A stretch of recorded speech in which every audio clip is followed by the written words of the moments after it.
Yo, what is up, guys? Your boy IzuKage here with a new what if. And this what if is what if Deku was a villain? So, hope you guys going to enjoy it, and let's begin.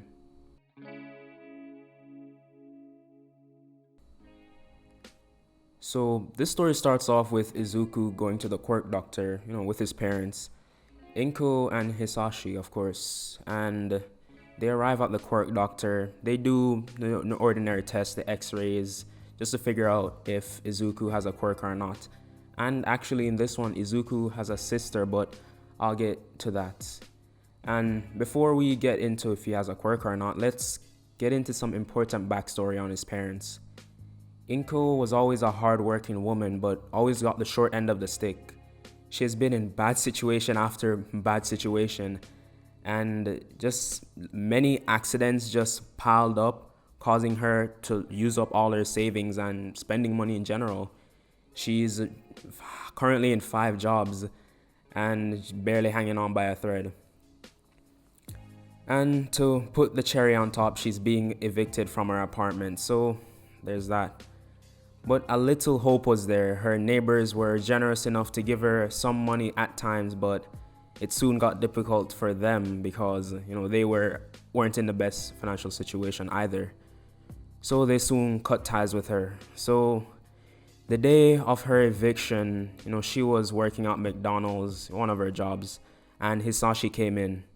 He was a man in a suit and tie going to talk to the owner of the store.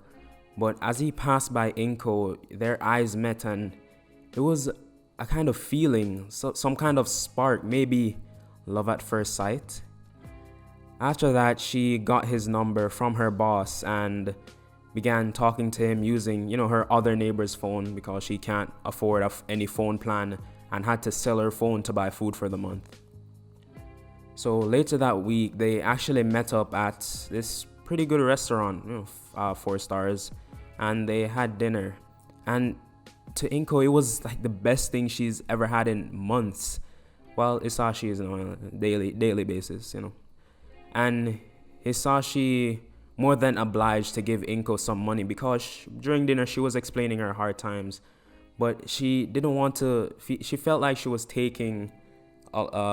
just taking from him, not providing anything in the relationship. So years pass and they've had a successful relationship so far. And Inko moved into Hisashi's mansion and soon they had their son and daughter. They're fraternal twins, Izuku and Izumi. Yes, Izumi, common name, but come on, it just works. Like, it's a good name. So with that out of the way, let's get back to Izuku and his sister at the quirk doctor. Him and his sister were sitting around playing with their dad, and he was, picking them up, throwing them up, catching them, just being really playful. And while Inko was just watching on with a smile. So the doctor calls them in and he sits everyone down and then says, well, Mr. and Mrs. Midoriya, the results are in, and let's start with little Izumi. I'd have to say congratulations, Mr. Hisashi. It seems your doctor inherited your fire-breathing quirk. She can breathe fire and regulate the heat, but it will give her a sore throat at times, and overuse of the quirk will make her unable to speak for a while, depending on how far she goes with it. Izuku, Inko, and Hisashi were jumping with joy and just had high spirits and then the doctor looked to little Izuku with a slight down face and he continued, well, Izuku is a weird case.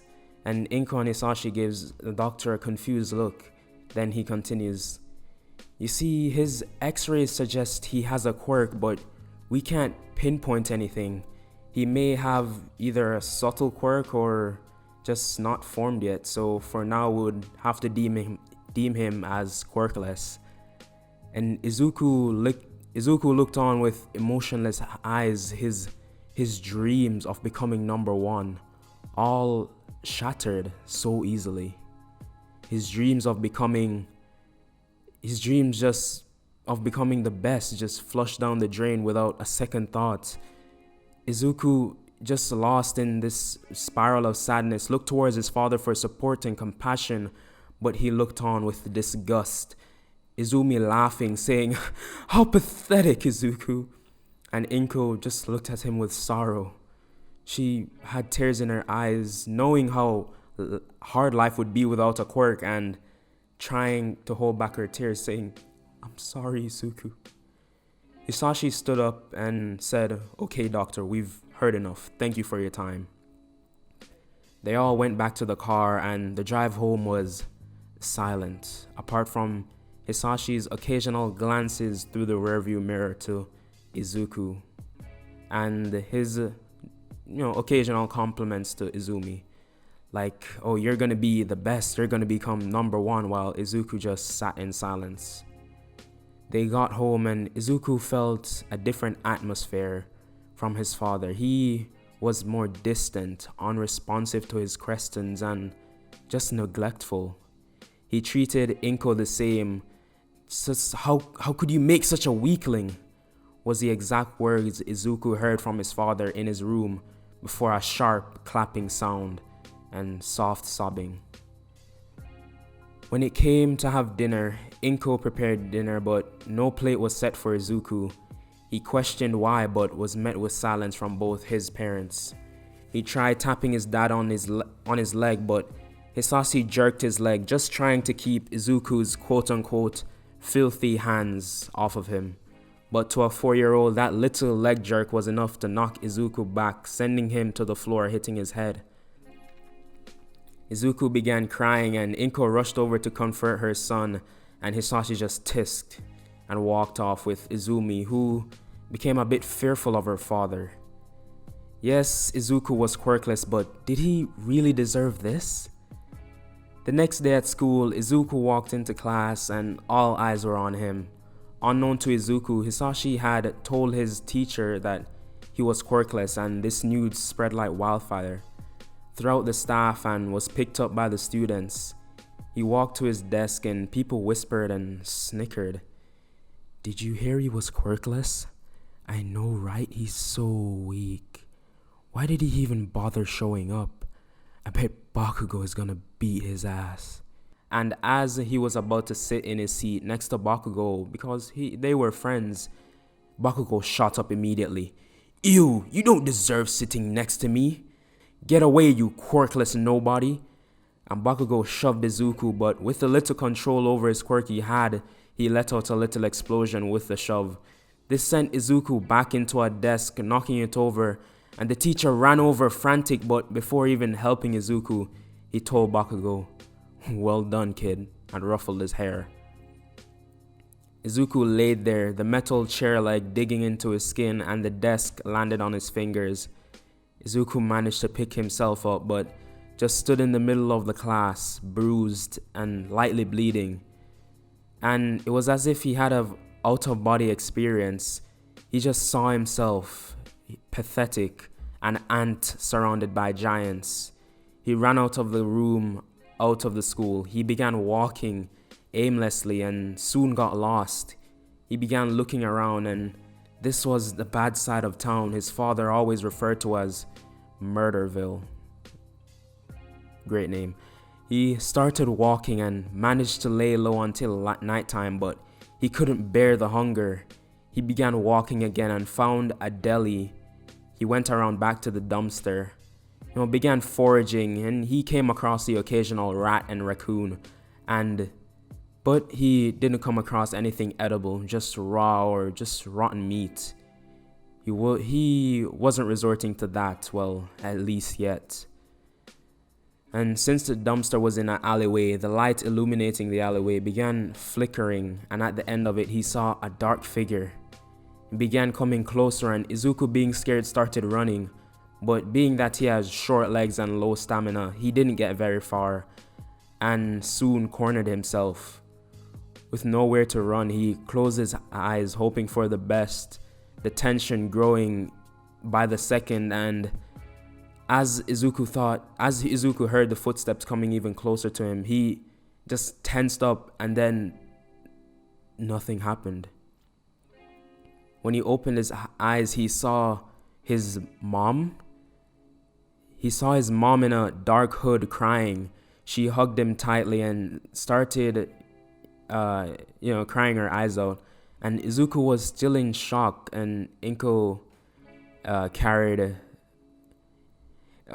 Inko carried him to a small apartment that she had a week free from rent since she knew the owner. So she gave Izuku something to eat and put him to bed. So I'll explain what happened, since I don't think she would ever tell Izuku. Well, at least at that age.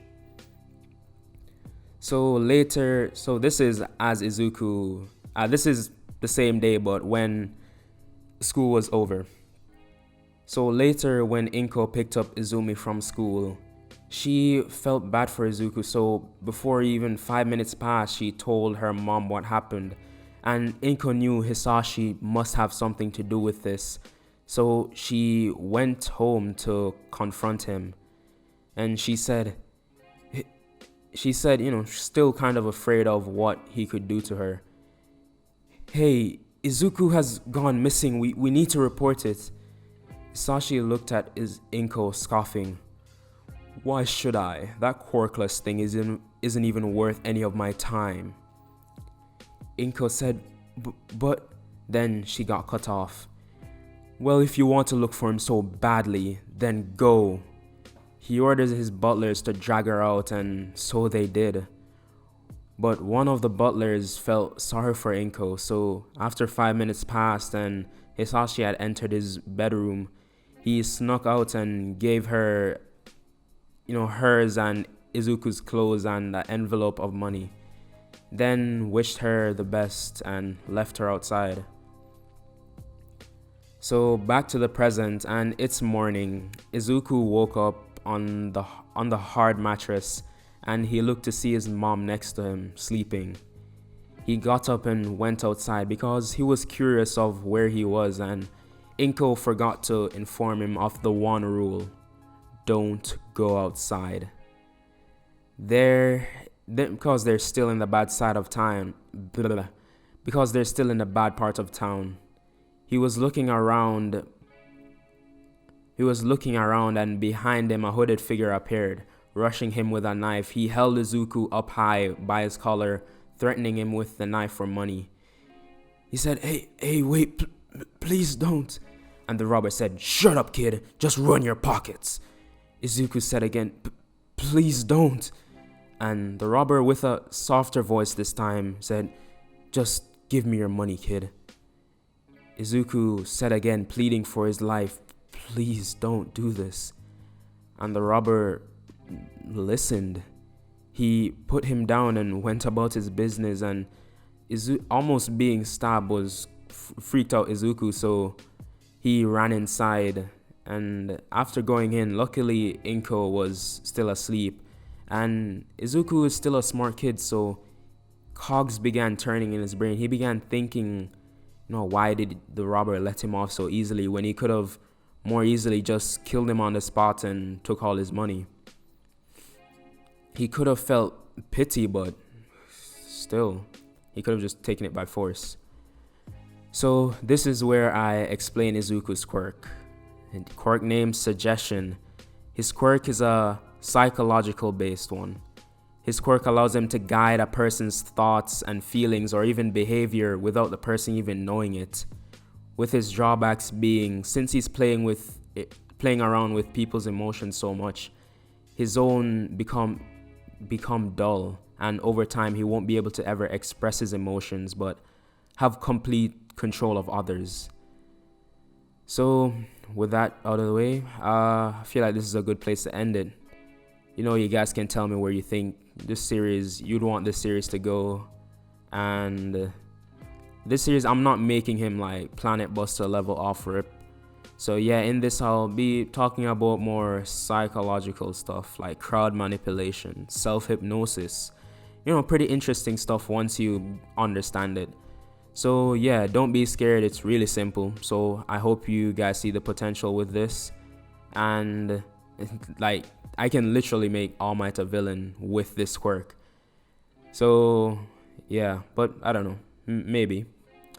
So with that, thank you for sticking to the end of the video, and I'll see you guys in the next What If.